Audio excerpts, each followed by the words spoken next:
فیاض صاحب اس ایفرٹ میں اور کنفیوژن نہ ہو، یہ بہت بڑی ایفرٹ ہے، میں آپ کی ایفرٹ کو اپریشیٹ کرتا ہوں، اور آپ نے یہ جو کوشش شروع کی ہے اس کو انجام تک پہنچانا بہت مشکل کام ہے. اس میں آپ کو ایک بہت بڑے سپورٹ کی، بہت کوآپریشن کی ضرورت پڑے گی. ہم نے عام کشمیری کو بہت کنفیوز کر کے رکھ دیا ہے، آپ مجھے معاف کیجیے گا. یہ میرے بچے یہاں پہ، میرے نوجوان بھائی کشمیر کے واپس لوٹنے کی بات کر رہے تھے، اس پرامن کشمیر کی، اس خوبصورت کشمیر کی. یہ ایک راستہ ہے جس کو ہم اپنا کے شاید اس طرف جا سکتے ہیں. ہم کہیں کہ ہم سیاست سے دور رہ کے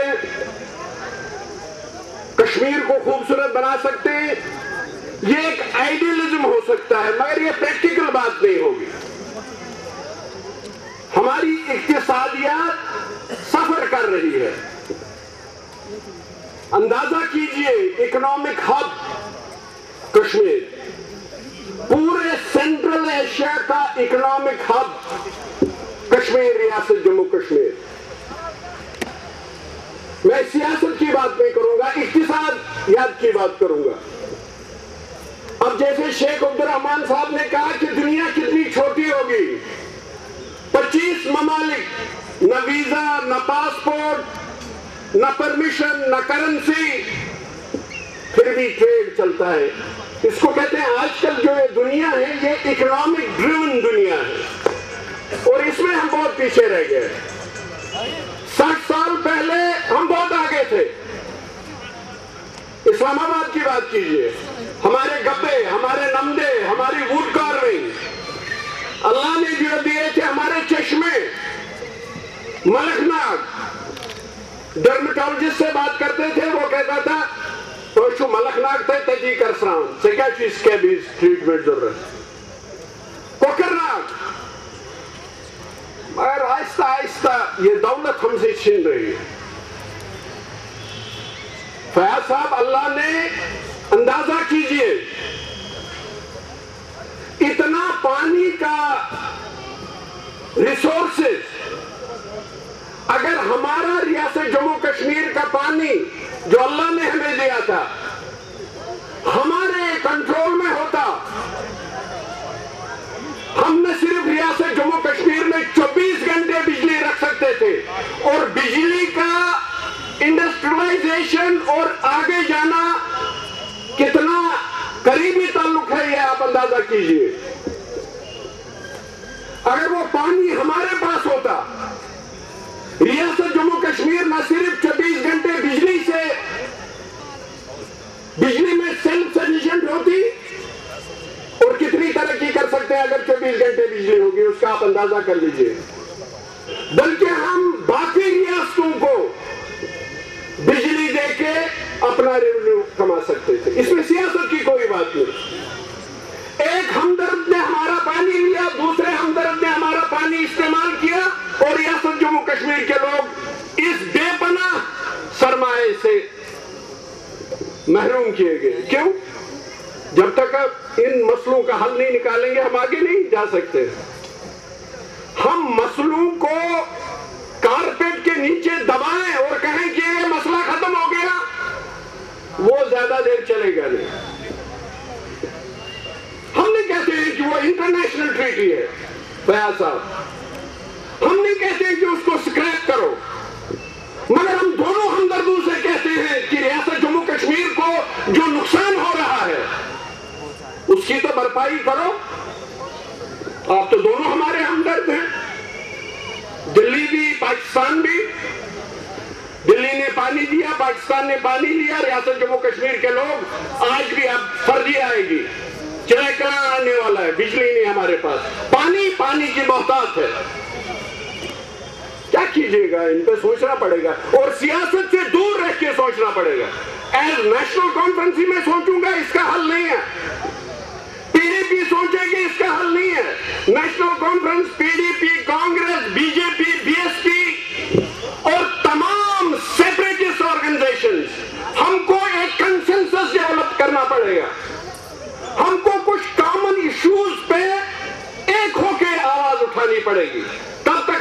مسئلے حل نہیں ہوں گے. مجھے معاف کیجیے گا. کیا علیحدگی پسند عنصر جو ہیں ان کی رائے سے اختلاف ہو سکتا ہے؟ کیا وہ نہیں چاہتے ہیں کہ ہمارا جو پانی ہے اس پانی پہ ہمارا کنٹرول رہے؟ کیا دوسری جو جماعتیں ہیں، national conference, P D P, Congress, B J P, B S P, کیا وہ نہیں چاہتی ہے کہ ریاست ترقی کرے، ریاست میں امن ہو جس کا بیڑا انہوں نے لیا ہے؟ سب چاہتے ہیں، مگر الگ الگ بولی میں. شاید یہ پلیٹ فارم اس کے لیے استعمال ہو سکتا ہے جہاں ہم سب سیاسی اختلافات دور کر کے، سیاسی اختلافات کو ایک طرف رکھ کے ریاست جموں کشمیر کی بھلائی کی بات کر سکتے ہیں. پانی ہمارا ہے، ہم ایک ہو کے اس کے لیے بات کر سکتے ہیں. یہ کوئی بغاوت نہیں ہے.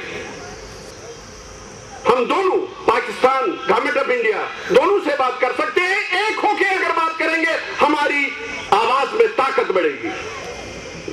کہاں گئے وہ ہمارے گبے نمدے؟ ان کا کیا تعلق ہے؟ کیا اس قدر اس ٹیکنالوجیکلی ڈیولپڈ ورلڈ میں ان چیزوں کا علاج نہیں ہے؟ علاج ہے. ہمارا جان کہیں اور ہے. کشمیر کا کارپیٹ، کشمیر کا سلک، کشمیر کا سیفرن، کشمیر کی پیپر ماشی، کشمیر کے فروٹس، ایک ایک کر کے میرے کشمیری بھائیوں، ایک ایک کر کے ہم محروم ہو رہے ہیں. ہم غربت کی اس اندھیر نگری کی طرف جا رہے ہیں جہاں سے پھر واپس مڑنا مشکل ہوگا.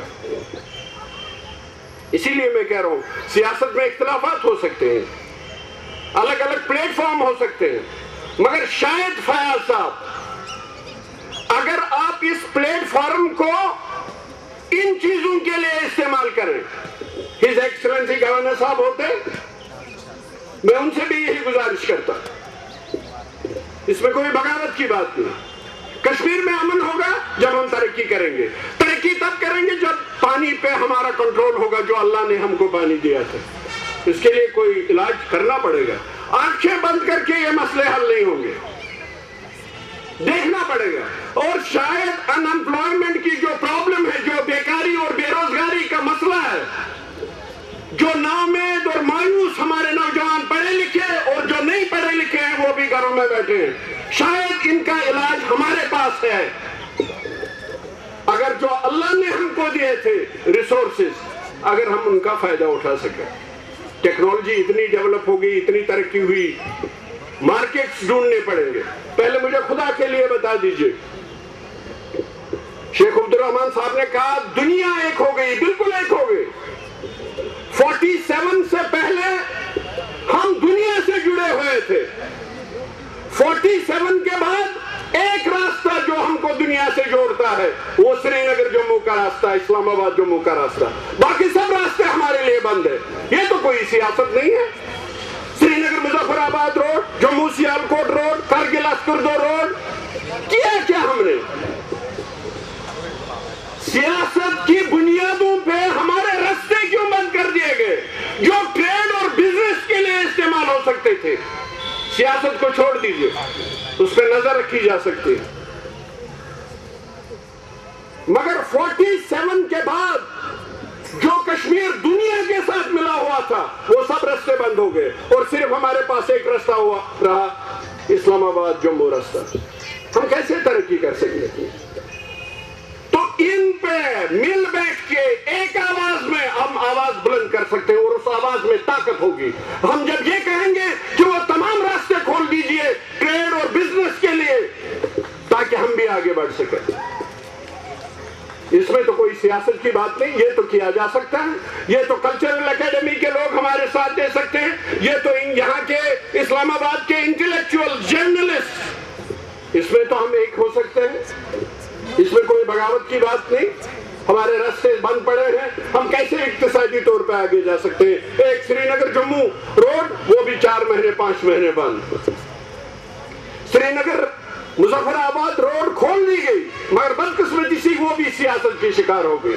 فیاض صاحب اس میں کوئی سیاست نہیں. ایک ہو کے ہم یہ کہہ سکتے ہیں سری نگر راولپنڈی روڈ ایسے ہی کھول دو جیسے پہلے کھلتی تھی تاکہ ہم بھی تجارت کریں، تاکہ ہمارے بچے بھی ان یونیورسٹیز میں جائیں اور وہاں کے بچے ہماری یونیورسٹیز میں آئیں. اس میں تو کوئی سیاست کی بات نہیں. کشمیر کی جو داستان ہے، جو درد بری داستان ہے، وہ تو یہی ہے. اس پہ تو بات کرنی پڑے گی، اس پہ تو بات کرنی پڑے گی. اور جب میں نے 2 سال میں جب بھی میری تقریریں ہوئی، جب بھی میں نے انٹرویوز دی، اللہ کے کرم سے میں نے یہ بات ہندوستان کے اس بڑے ایوان میں بھی ان کے سامنے کہی، ان کے سامنے رکھ دی. میں نے ان کو بتا دیا، اور بیجے آپ حیران ہو جائیں گے، جب میں نے یہ پانی کی بات کی سینٹرل ہال میں، بی جے پی کے ممبر پارلیمنٹ مجھے ملے، انہوں نے کہا بیگ صاحب ہمیں اس بات کا پتہ نہیں تھا. اب کیا بات کر رہے ہیں؟ کس سیپریٹزم کی بات کر رہے ہیں؟ جموں کا آپ ان کو کہتے ہیں کہ الیکشن پہلے لڑو. جموں کشمیر کی اسمبلی نے ریزولوشنز پاس کر دیے. میں نے یہ پارلیمنٹ میں یہ بات کی، بی جے پی کے سامنے بات کی، اور بی جے پی میں جو سلجھے ہوئے لوگ تھے انہوں نے اس بات کو سراہا. کہا محبوب ایک صاحب آپ صحیح بات کہہ رہے ہیں. جو الیکٹڈ ریپرزنٹیٹیوز تھے جموں سے، کشمیر سے، لداخ سے، اس ریزولوشن کو اگر آپ یہ کریں گے تو کیسے اعتماد بڑھے گا؟ یہ جو ٹرسٹ ڈیفیسٹ ہے، یہ جو کریڈیبلٹی کرائسس ہے، ٹرسٹ ڈیفیسٹ کو دور کرنے کے لیے، اعتماد کو بحال کرنے کے لیے بڑے بھائی کو بڑے اقدامات اٹھانے پڑیں گے. بڑے بھائی کو بڑا دل دکھانا پڑے گا چھوٹے بھائی کی تئیں، تاکہ کشمیر بھی اقتصادی طور جو دنیا آگے بڑھ رہی ہے ہم بھی آگے بڑھ سکیں. اور لاسٹ پہ میں ایک بات کہوں گا جو میں ہر وقت کہتا ہوں، میری اپنی پارٹی کی مجلس ہو وہاں بھی کہتا ہوں، اختلافات ہو سکتے ہیں، ہم ایک دوسرے کے ساتھ اختلاف کر سکتے ہیں، وہ ہمارا حق ہے. جو بھی تنظیمیں ہیں، سیپریٹسٹ ہو، مین اسٹریم ہو، حق بنتا ہے ہر ایک کو بات کرنے کا، مگر کسی کی بات کو بندوق سے خاموش کرنا یہ سیولائزڈ قوموں کا کام نہیں ہے. ہم بات کر سکتے ہیں، ہم اختلاف کر سکتے ہیں ایک دوسرے کے ساتھ، مگر بندوق سے کسی کی رائے کو دبائیں یہ کسی مہذب ملک میں برداشت نہیں کیا جا سکتا. ہمارا حق ہے پروٹیسٹ کرنے کا. میں نے پارلیمنٹ میں یہ بات کی، میں نے کہا وہاں کے نوجوان ناراض ہیں، ان سے بات کر لیجئے، اس میں یہ کوئی بغاوت کی بات نہیں. میں نے مانتا ہوں جو لڑکے بغاوت پہ اترے تھے، جو پروٹیسٹ کر رہے تھے، پیسفل پروٹیسٹ، میں نے مانتا ہوں ان کا کوئی ذاتی غرض تھا. میں اس بات کو ماننے کے لیے تیار نہیں. ہاں خاموشی ہے، مگر یہ خاموشی کسی انقلاب کا خدا نہ کرے کوئی ایسی بات نہ ہو جو ہم سوچ بھی نہیں سکتے. آپ ایشوز کو کارپیٹ کے نیچے نہیں دبا سکتے، آپ کو ایشوز کو ہیڈ آن لے کے ایڈریس کرنا پڑے گا. میں ان سے بھی کہتا ہوں، مجھے ایک لیڈر کے بچے کا نام بتائیے، وہ علیحدگی پسند لیڈر ہوں، مین اسٹریم پولیٹیکل پارٹیز کے لیڈر ہوں. ایک لیڈر کے بچے یا رشتہ داروں کا نام بتائیے جب ہمارے سکول بند تھے، کالج بند تھے، یونیورسٹیز بند تھے، جن کے بچوں کی تعلیم پر اثر پڑا ہے. ایک لیڈر نہیں ہے. اگر کوئی ہے تو وہ غریب ہے جس کے لیے وہ سکول بند تھا، جس کے لیے وہ کالج بند رہا، جس کے لیے وہ یونیورسٹی بند رہی. آپ کو سوچنا پڑے گا، تالی بجانے سے پہلے سوچنا پڑے گا کیا ہم ماضی کے اس اندھیرے کی طرف تو نہیں جا رہے ہیں جب ہمیں ہر محلے سے ایک پڑھا لکھا آدمی چاہیے تھا جو چٹھیاں پڑھتا تھا ہمارے لیے. کہیں ہم اس کی طرف تو نہیں جا رہے. اور آج کل کی تعلیم میں بھی ان پڑھ ہوں، M B B S, M D, M S. جب تک net, iPad, iPod اس کی تعلیم نہ ہو تب تک ہمارے بچے تعلیم سے محروم ہیں. تو میں ان لیڈروں سے بھی پوچھتا ہوں، آپ کا حق بنتا ہے، آپ اختلاف کیجئے، آپ کا حق بنتا ہے، آپ پروٹیسٹ کر لیجئے، مگر کسی کا حق نہیں بنتا ہے کہ میرے غریب بھائیوں کے بچوں اور بیٹیوں کو تعلیم سے محروم کرے. یہ کسی کو حق مت دیجئے. آپ فیصلہ کر لیجئے، یہ حق آپ کسی کو نہیں دیں گے. جو آپ کے بچے کو سکول، کالج اور یونیورسٹی سے دور رکھے گا اس کو آپ اپنے دلوں سے دور رکھیں گے. تب تک یہ نہیں ہوگا. یہ کرنا پڑے گا. آج نہیں تو کل دیر ہو جائے گی. آج ہی کر لیجئے گا، اختلاف کر لیجئے، سر اٹھا کے اختلاف کر لیجئے.